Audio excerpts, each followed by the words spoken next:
Hi everyone, I am just waiting for all to join.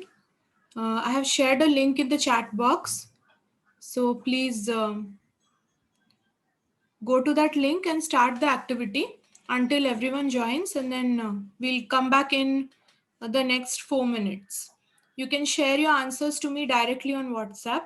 Please don't share it on the group, share it to me on WhatsApp. Those who are joining now, I will share the activity link once again in the chat.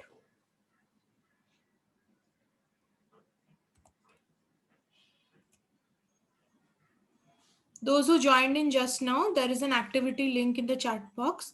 Please start solving it for the next 4 minutes, and we'll all come back at 2:55. Okay, 2:54.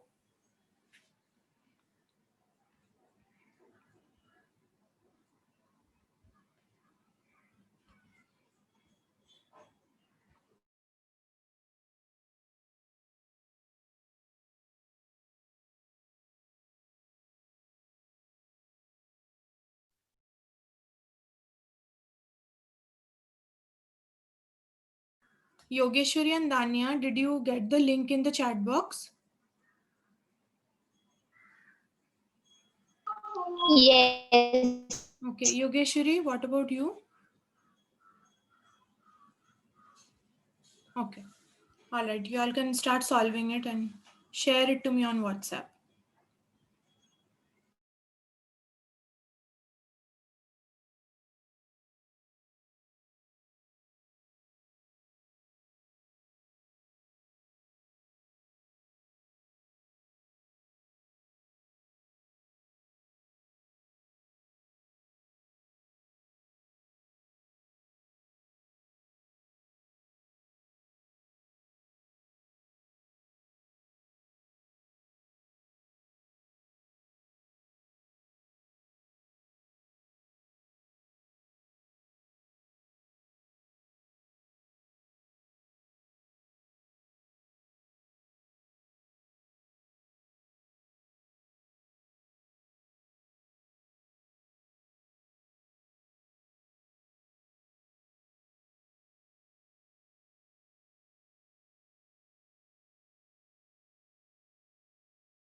Okay, Mansi, you will remind me to mark you present because I haven't marked you present since we started early and you joined in just now.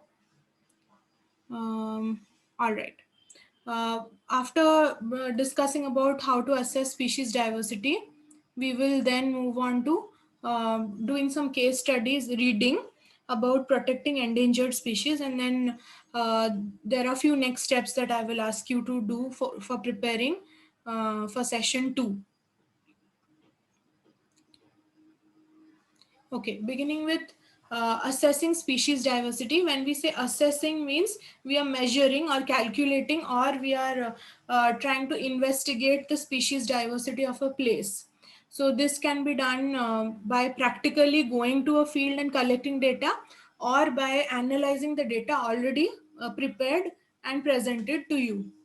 So when we say species diversity, we actually mean how many different types of species are found in that given area that you want to study, and how many individuals or what is the population of each of those species, that is the abundance. So when you're defining species diversity, make sure you have these terms in your answer. That is, species diversity means the number of species, the abundance of each species in those different types of species found in that particular area.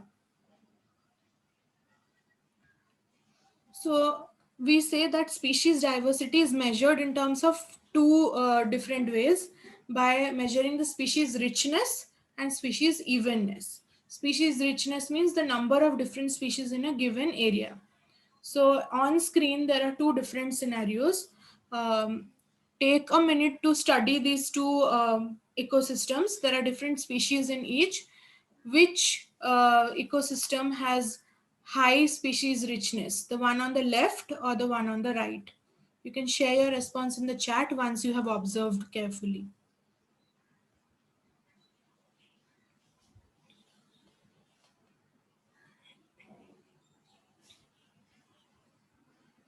And give your reasons also, like why you think that the picture on the right or left is more rich than the other.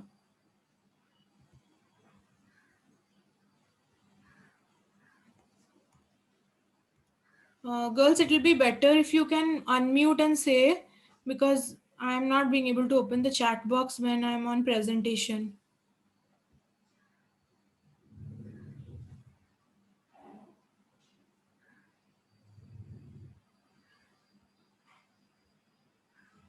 Yeah, I'm not being able to see your messages.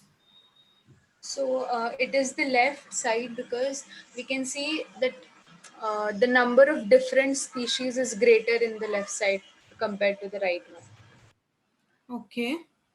Uh, Yes, I agree. There is more variety of Anyone who species. says otherwise? Anyone who thinks it is the right one? Okay, Disha, you are correct. The right one would be more abundance. You will show more abundance in species, because in the right one you will see there are more number of frog species, but other species population is very low. So again, in terms of abundance also, it is the left, I think, because they're even, more even, isn't it? Let's look at the next one. So in this one, the picture on the left has more species richness. That's the answer. Species evenness is the relative abundance of each species. That means if there are 5 different species, how abundant are each species, individuals in each species. So on the left hand side, you can see 1, 2, 3, 4, 5, 6 butterflies of same species, one dragonfly, and one ladybug. On the right hand side, there are 4 individuals of the same species of butterfly and 4 ants. So out of these two samples, which sample is showing high species evenness? You can share your answers in the chat box. Sample A or sample B?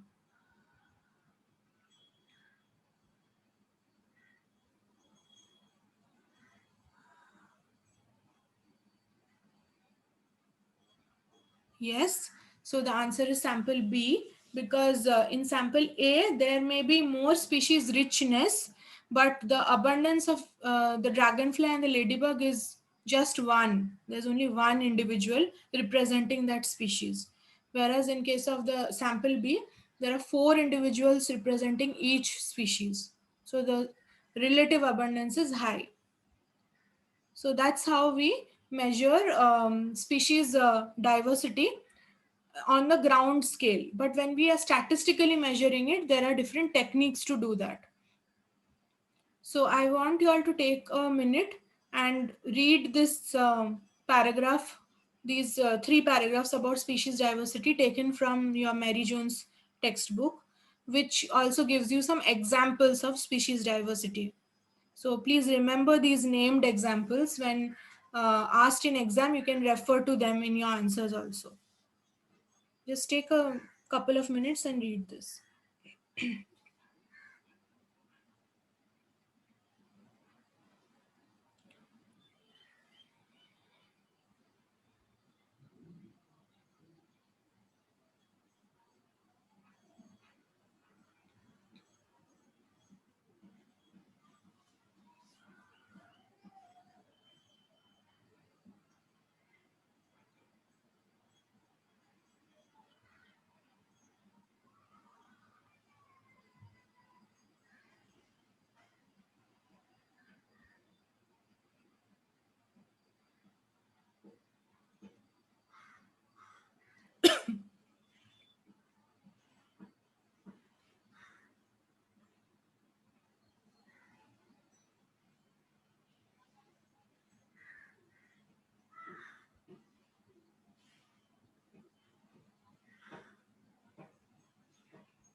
Just unmute and let me know if you're done reading.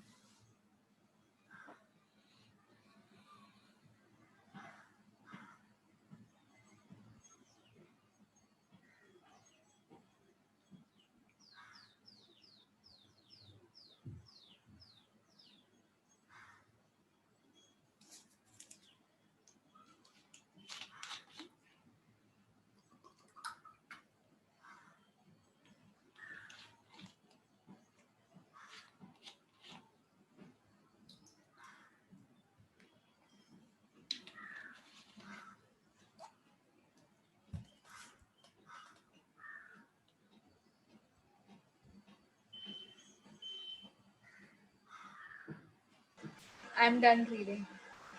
Okay. What about others? Done I'm also reading. done. I'm also done. Okay. Okay, so I have a couple of questions for you. Listen to my question carefully, everyone. My first question is, based on what parameters is it considered that coral reefs are highly biodiverse? Based on what parameters are coral reefs considered highly biodiverse? Share your responses in the chat box.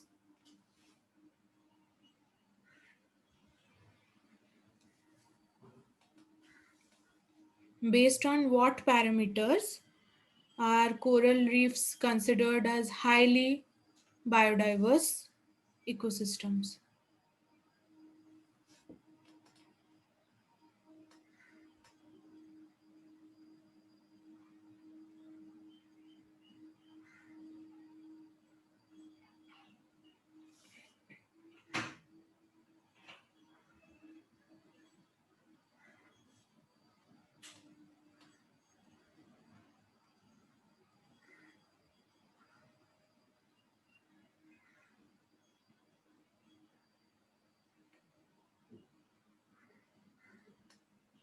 Okay, they offer a lot of variety of ecological niches, so many species benefit from it.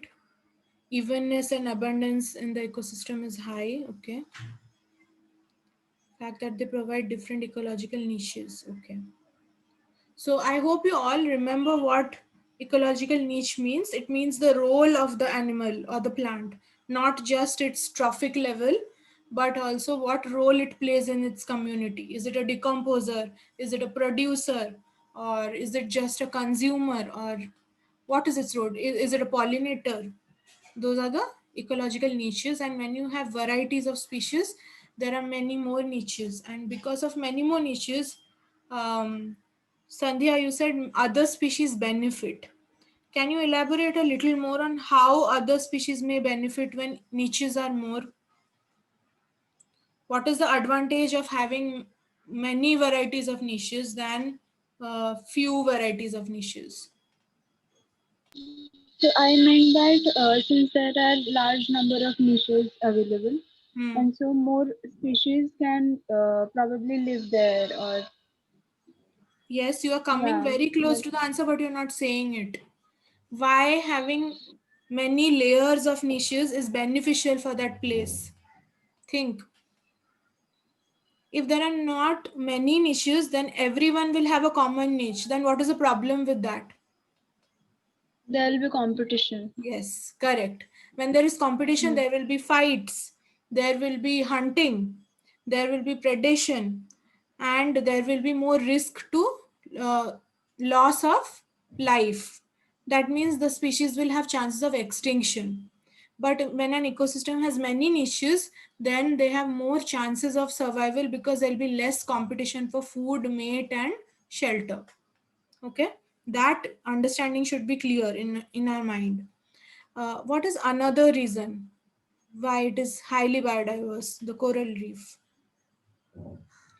And it is related to stability. Higher the biodiversity, more the stability.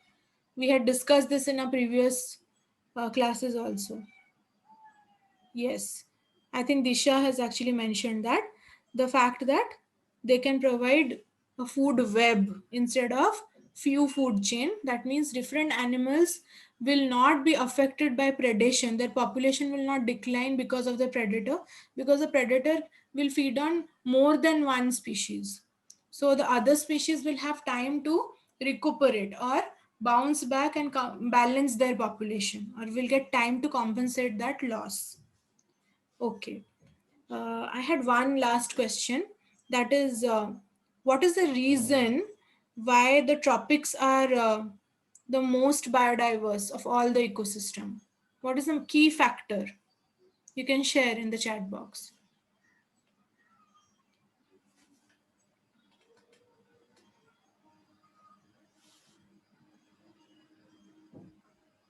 What is the key factor due to which the tropics are the most, or the tropical rainforests are the most biodiverse ecosystem of all the types of ecosystem?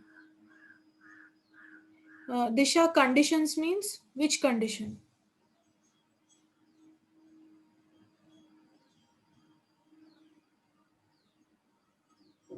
Which condition do you mean in your statement?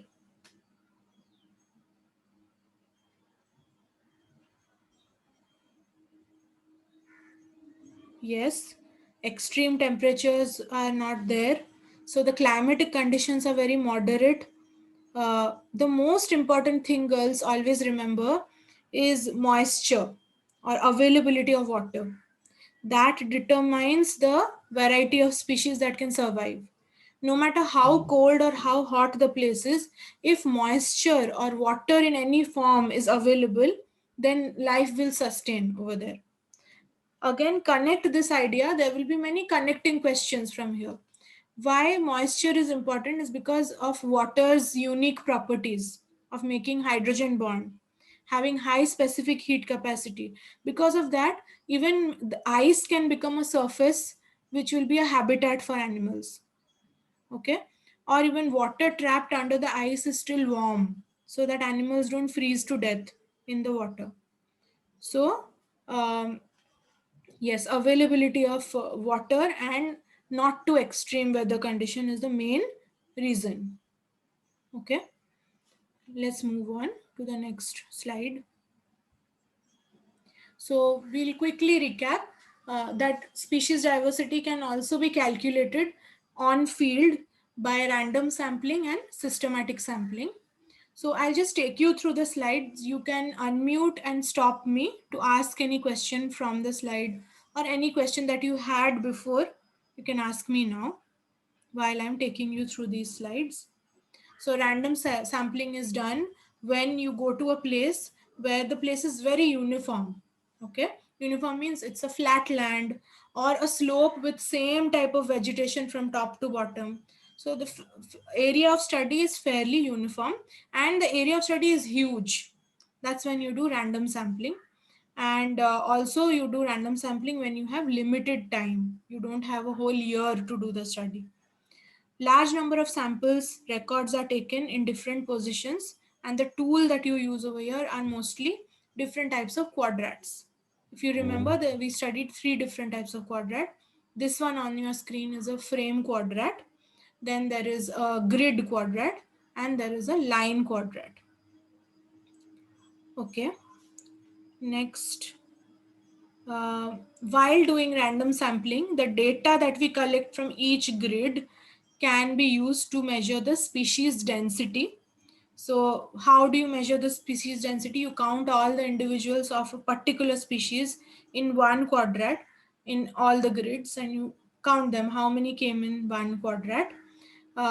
It is time taking and painstaking. The quadrat must be of known size. That is, you should know the length and breadth of your quadrat frame, because you will take area in your calculation, and then you put your number that came on your table, just plug those values.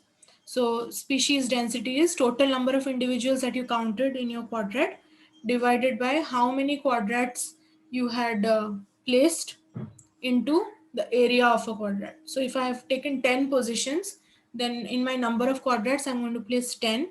If my area of quadrat is 10 meters square, then that will also be 10. And within those different quadrat, how if I got 5, 6, 18, 20, I'll add all the numbers together. That's my numerator. Okay, and that's how I calculate total number of individuals divided by total number of times you have placed the quadrat, or that is your frequency, and the area divided by the area of the quadrat. You can also measure species diversity using the percentage cover concept. So percentage of area that your flower or grass that you are studying, it's occupying. So if it's a frame quadrat with 100 small squares, out of the 100 small squares, how many small squares did your interest of species occur? You count those out of 100 and convert it into percentage. So there's an example on screen. Just take a moment to go through the example.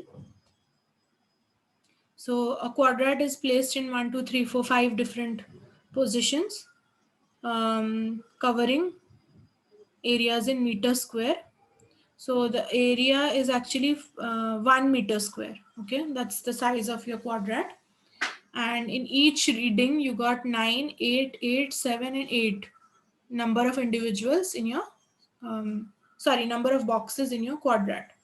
So then you convert this data into percentage cover of your grass of interest, that is aerial coverage of the quadrat in meters square, whatever the area is, divided by number of times you took the quadrat, divided by the area of the quadrat into 100. That is how much coverage your species did. That is 9 plus 8 plus 8 plus 7 plus 8 divided by 5. 5 is the number of times you place the quadrat. Again divided by 1 meter square. That's the area of each quadrat. And then you calculate the percentage.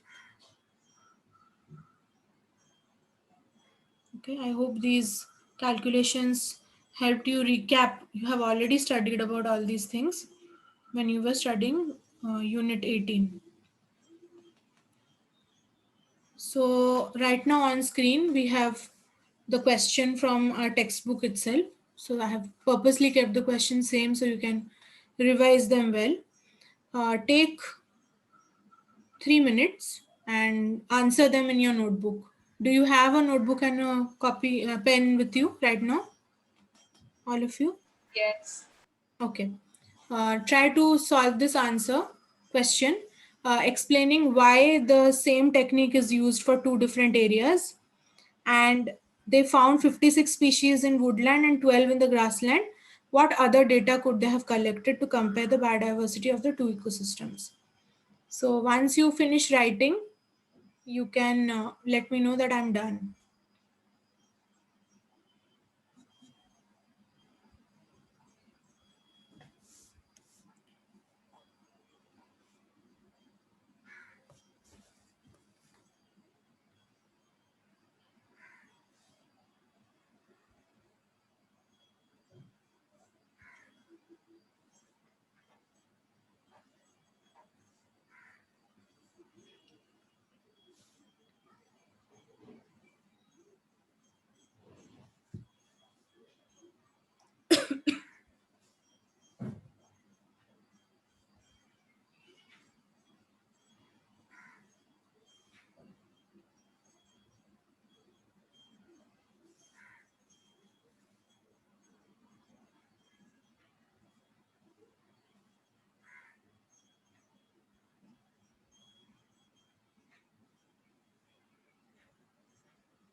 Let's take 30 seconds to finish what we are writing.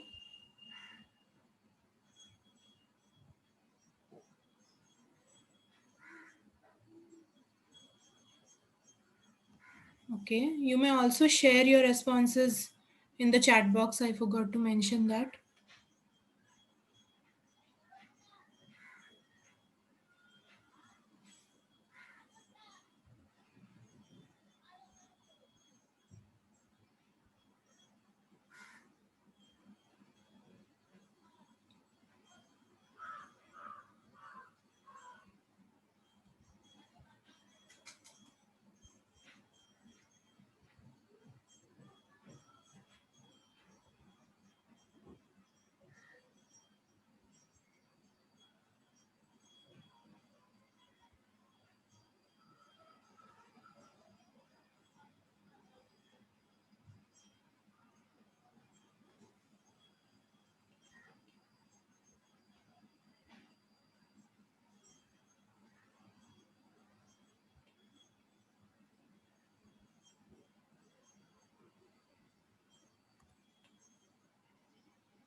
Okay.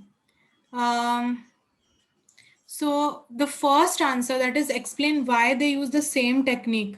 The technique is that they use the timed method of 20 minutes, and the woodland and the grassland both were studied in the same manner. So almost those who shared their answers shared it correctly. That is, they kept the technique or the method same so that they can compare their data. I think a little more well worded answer would be, you want your both the sample data to be reliable. Okay, so they shouldn't be an invalid or unreliable experiment because of your method of calculation. So that is the primary reason, nothing else. The primary reason is so that your comparison will be reliable. After that, other secondary tertiary reasons can be given, but if you don't give this reason, you will lose mark, because high possibility is that this is a 1 mark question. Okay, so let's see what the answer key says. To standardize their method, so ensuring that their results could be compared. So if they are following a common standard, then only they can compare the data. If the standards are not common, then definitely there is a chance that you have plugged in some other variable in another method, and now you can't compare them. Next is, they found 56 species in woodland and 12 in grassland. So these are different types of species. What more could have they done? That means they studied the species richness, but to have more data, they could have calculated the species abundance. So make sure you're using these keywords in your answer. The numbers or abundance of each species and the range of different types within each species can also be calculated. Can also be investigated. So you will notice that these snails may look different, but they all belong to the same species.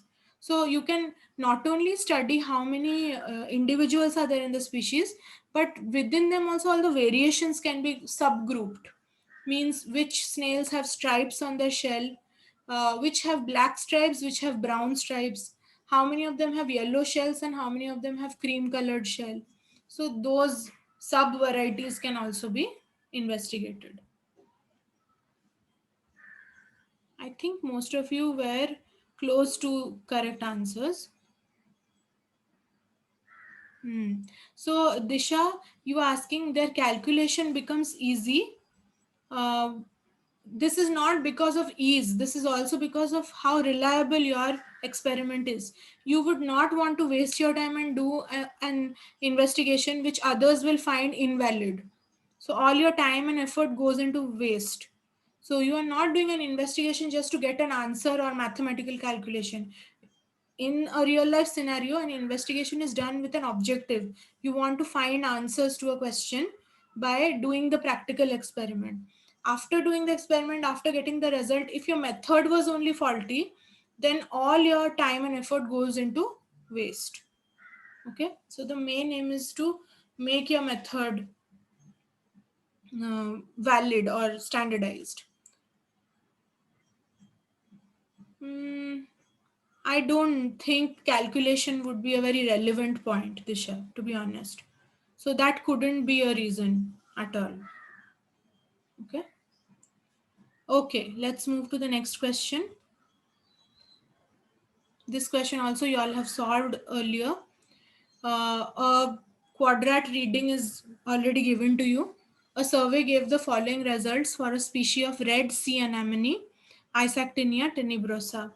The figure is given below on rocky shore in New Zealand using a quadrat of area 0.25 meter square. Area of quadrat is given. How many times the quadrats were placed is given. And each time they were placed, how many sea anemones were found was also given. Recall how you calculated species frequency, species density, and calculate that. Share your responses in the chat box for A bit 1 and A bit 2. You can do your rough work in your notebook and share your answers in the chat box.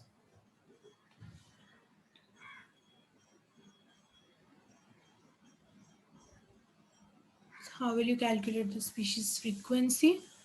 species density.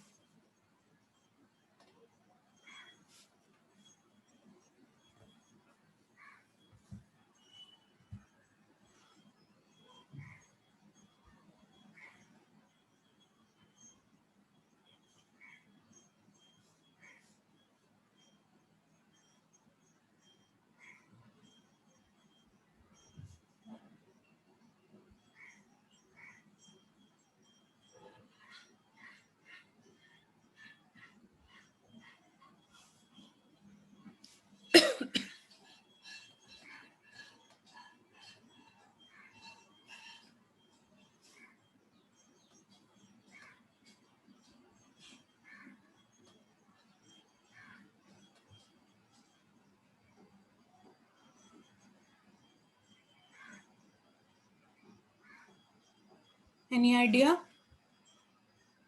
If you're struggling, then also that's fine. You can just enter in the chat box saying that you're confused, so I can just help you. Okay.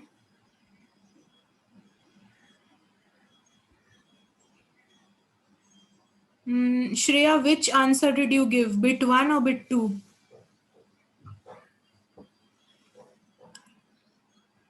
Ranu, your species frequency is correct.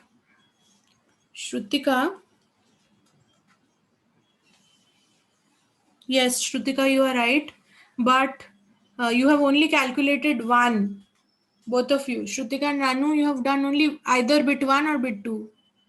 Solve both and share. Shreya, you have calculated, but tell me, what have you calculated? Did you calculate frequency or density? No. Shreya, you are confused. Disha, your species density calculation is correct. Species frequency calculation is wrong. Ranu, species density is fine. Calculate the frequency and tell me.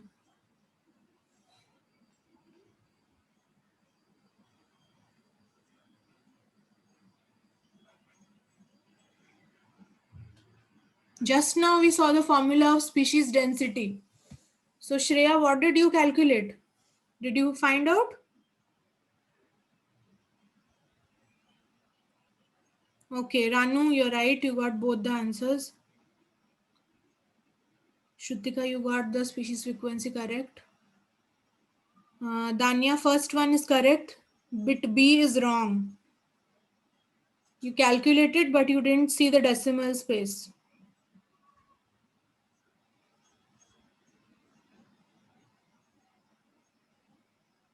Okay, 10 seconds and I'm going to reveal the answer. Yes, Shreya, right. Shrutika, what is that number? What is it representing? Bit 1 or bit 2? Yes, Shrutika, you're right. Okay, so to calculate species frequency, it's not a task to break your head on. Just see in how many quadrats you got your species and in how many you didn't. Out of 10, 5 quadrats showed that your anemone is there. Other 5 was 0. So 5 by 10 into 100, that is 50%. That is your species frequency. Species density means here you will do the calculation with the denominator having area of the quadrat and total number of species, that is 3 plus 1 plus 5 plus 2 and all, and you will get 4.8. So this is how you will calculate 4A. Check if you have done this or not.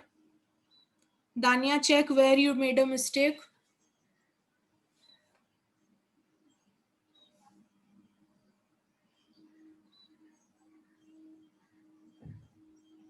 Danya, did you understand what you did?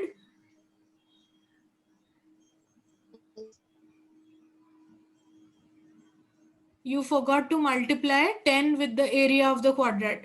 10 times the quadrat is being placed, no? So the area will be multiplied with 10. You had forgotten to do that, I think.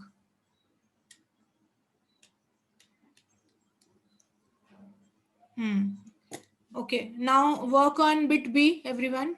Take 2 minutes. Suggest when it might be more appropriate to use species frequency rather than species density to record abundance of species.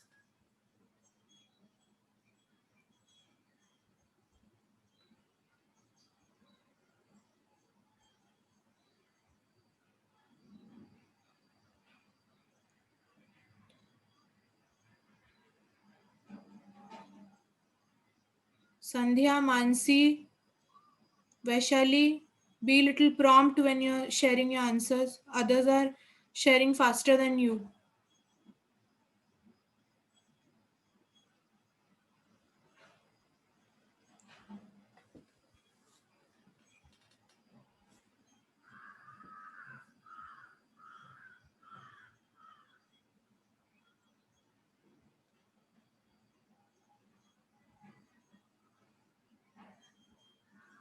Okay.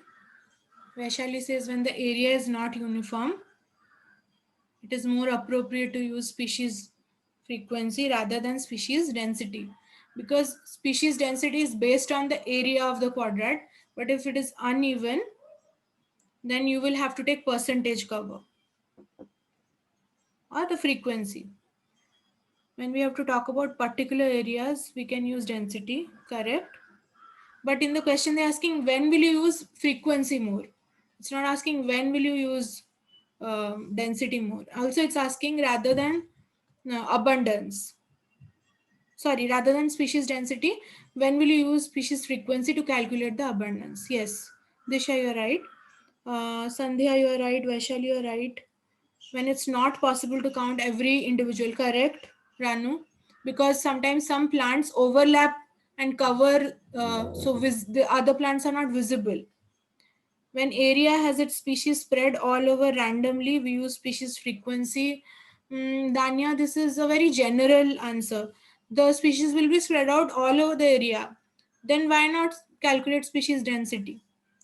Something is stopping you from calculating species density. When it is too many spread out and covered by other plants and difficult to spot, that's when we use the species frequency calculation.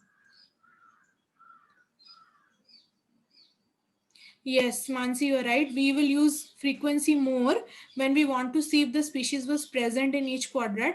A little more specific would have been, Mansi, if you could say that we use species frequency also when the number of individuals are too many. You can't count them. Okay, so that's when you use density. Sorry, that's when you use frequency, not density. In density, you have to calculate each and every individual. Okay. Uh, let's see if our points were in this answer or not. So yes, you have told about some organisms covering the other. So it is impossible to count each individual. You have not told about some animals or plants who live in colonies. So their bodies are fused. So it's very difficult to find out how many individuals are there in one colony.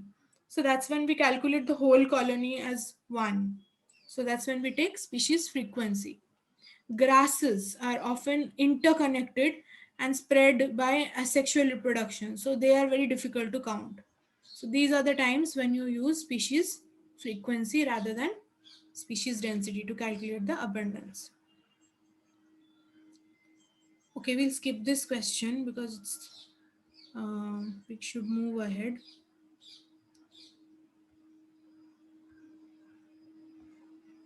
Let's move to systematic sampling. So in random sampling, we go to a place that's a huge area and there is uniform growth of the species of our concern. We random sample it using a quadrat. If we don't have a quadrat, we use meter tapes. We nail them to the ground in the form of x and y axis, and we just plot different coordinates. And in those coordinates, we place our frame quadrats or line quadrats. So that is how you have to keep in mind how to know to place the quadrats in an unbiased manner. Now coming to systematic sampling. Mostly this is done with the help of transects. Okay. Samples are taken at fixed intervals along a line. Normally, this involves transects. Sampling line is set up across areas where there are clear environmental gradient. So either you want to study how the vegetation is changing with change in salinity or saltiness of the soil, or how the uh, vegetation is changing with distance from the sea or the river to the river bank. Based on that, you decide the line along which the gradient is the sharpest. That's where you place your line transect. So an example is given in the picture. Example, you might use a transect to show changes of plant species as you move from grassland to woodland. Means an area which has more grass to an area where woody trees are predominant. Or to investigate the effect of species composition of a pollutant radiating out from a particular source. So you know that this particular industry is releasing its wastes in a nearby river. So how is this animal or aquatic life population varying from the point of pollution to farther distance? So when you want to study that, that's when transects or systematic sampling is done. Two different methods of systematic sampling is done. One is line transect method and one is belt transect method. So in line transect, you place the transect and mark equal intervals on your transect line, that is either 0.5 meters or 1 meter away. And in those points, you place your quadrat on either side and you take a species frequency or species density. Okay. Sometimes you can use point quadrats. So in hit and trial method, if your pins of the point quadrat touch your species, you count it as 1. If it doesn't, count it as 0. That way you calculate the species frequency. So here is an example of how a line transect is laid with 1 meter interval. The data is collected. And your data can be graphed also. So you can use different symbols for different species. Like this person has used circle or a Y shape for different species. And that those diagram will tell you which species is more dense in how much distance from your point of concern or from the area of pollutant or from the seashore. In the belt transect method, this is where you, instead of using a point quadrat, you use a frame quadrat. Similar to the transect line method, but it gives information on abundance. In the previous method, you were only knowing species frequency, so that will help you in calculating species richness. How many varieties of species are there in your concerned point. But here you can also find abundance along with species richness in belt transect method. So these are things that you need to remember, like which method, because in your paper 5, the questions will be such that you have to take that decision, whether you will use a random sampling technique or systematic. If you're taking systematic, which systematic type will you use and why? Sampling using belt transect, a better method than line transect. In belt transect, you actually parallelly place your two transects, and the space between the two parallel transects is your area of study. You place your quadrats either very sequentially without any gap, or you can place it with intermediate gaps. Okay. That's what is explained here. You can take a moment to read.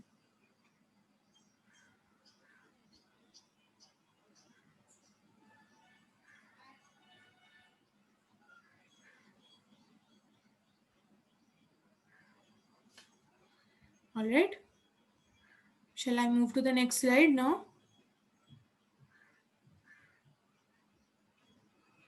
Yes. Okay.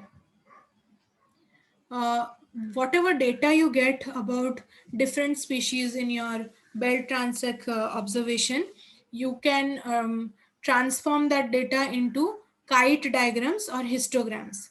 In your Cambridge exams, sometimes they give you these kite diagrams and ask you to analyze the data. Means they will ask you from your region of concern, which species population became more and more when the species went away from your point of study, or which species population reduced as you moved further. So that can be studied by looking at the thickness or the broadness of your kite. When kite is becoming from narrow to broad, that means your species population is increasing as you're moving further away or with more distance. And if your kite diagram is tapering from broad to narrow, then that's when you can observe that your species population, concerned species population, was high at the point when you started, and the species population declined as you moved further, or as the gradient decreased. Anything based on which environmental factor you are studying. Histograms can also be used to represent this data. So basically, using transects, you can do point sampling. That is, you mark 0.5 meter distance on your transect and calculate the species frequency or richness of that area, how many varieties of species are there. Or you can do continuous belt transect. That is, you place two transects and continuously every consecutive box is a quadrat without any gap. Or an interrupted belt transect means you place your quadrats with gaps, but periodic gaps. Next. So here is a summary of what systematic sampling is. Read through the statements and share all your answers in one message. So what should be the blank for first point? What should it be for the second, third, and fourth? Fourth is not a blank. So there are three blanks. Share what you should be filling in them.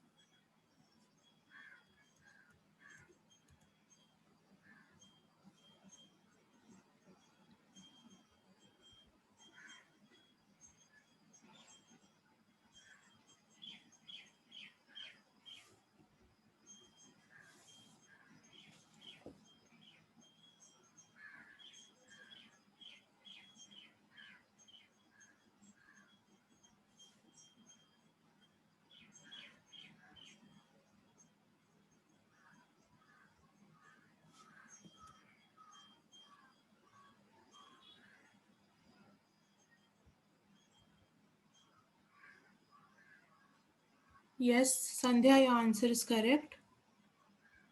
Vaishali, I was just telling you to gap fill and just tell me the words that will fill these gaps. That's all you have to do. But where are the questions? I can just see your video. Again, your I mean, internet is, yeah, you have to disconnect and rejoin.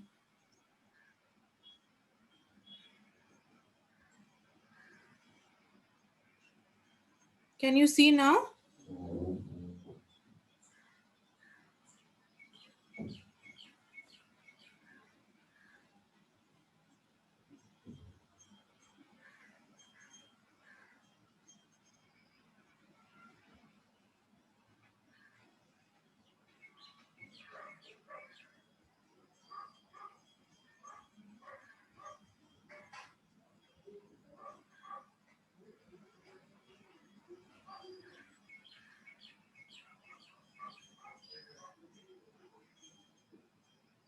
Yes, Ranu, your answer is correct. And yes, data is recorded when species touches the line. That's correct.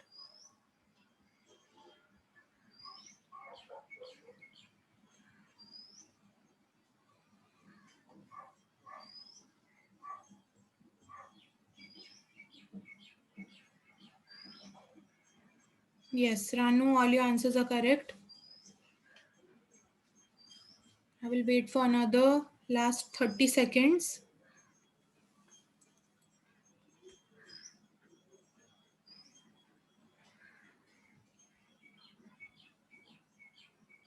Yogeshwari, first answer is correct.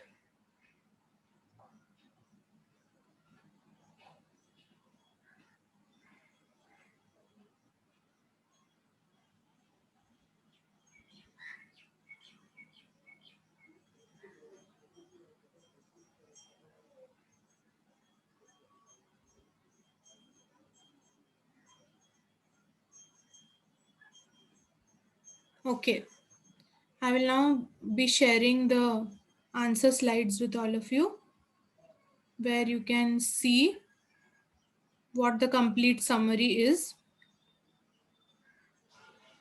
Yes, Yogeshwari, your answer is correct. So I'm putting my presentation on full screen mode. I will not be able to see your chat responses, so please wait and check your answers now.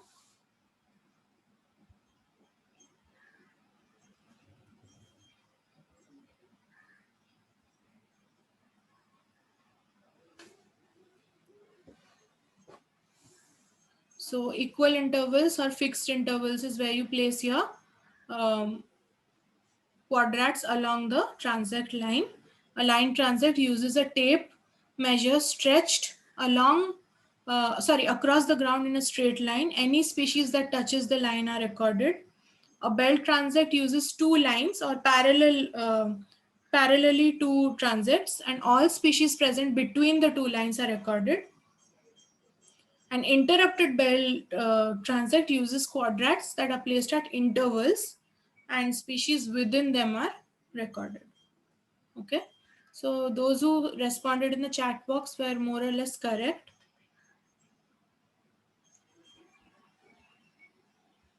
Just a quick reminder that transects are always used in a systematic sampling method, where you are actually trying to study a trend or a behavior change in your plant or animal species of concern. Mostly plants, not animals, because you can't measure them in using a transect.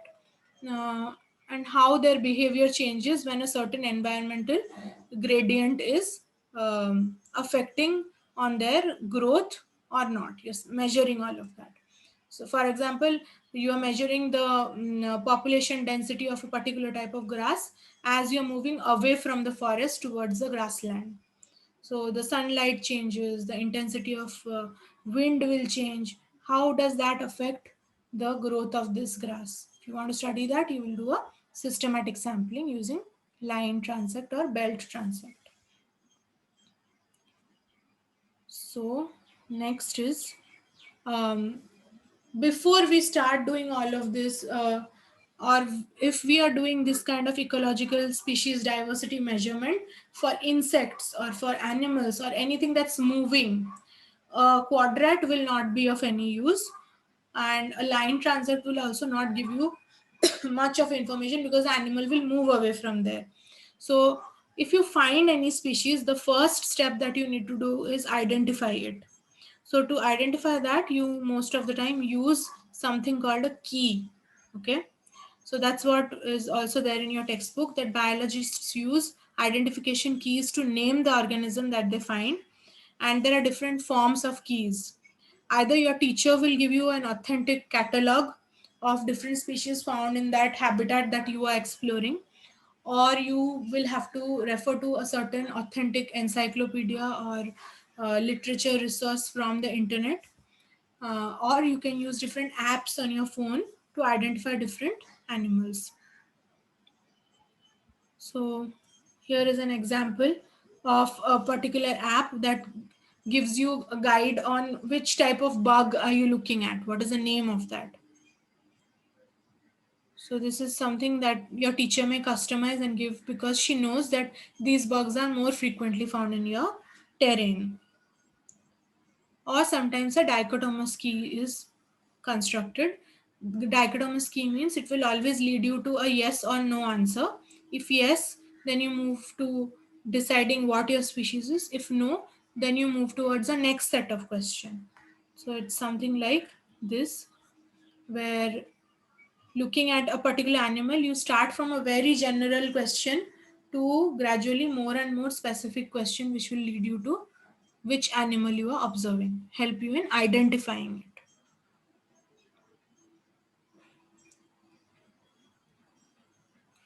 Dichotomous questions can also be like a step-by-step question answering survey.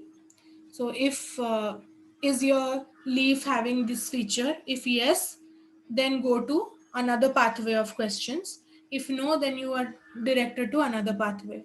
This is also a pattern of dichotomous key of identifying an unknown plant or animal species.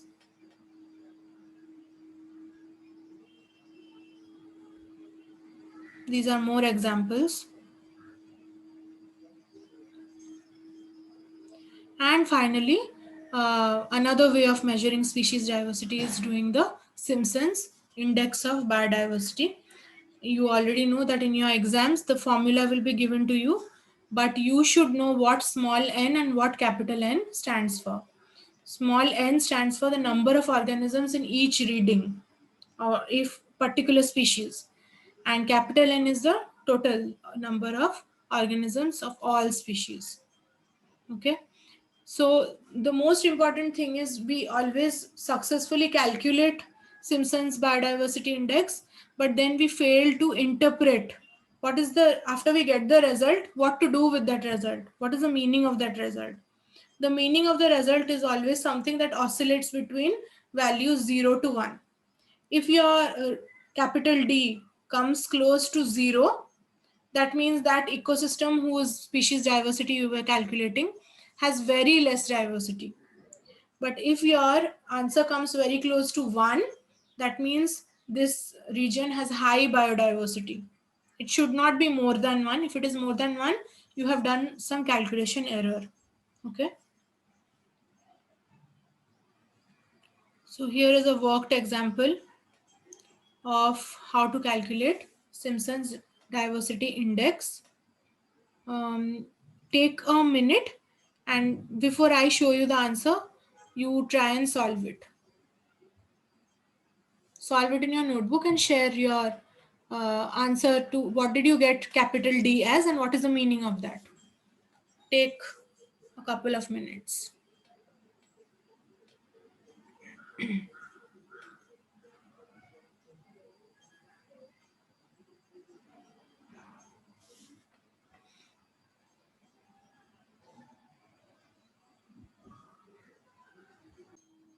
So in the next week, some cell signaling, some endangered species discussion, and some kite diagram practice will be done. Thank you. And that's all for today. You may end the meeting from your end. Bye bye. Bye, Ranu.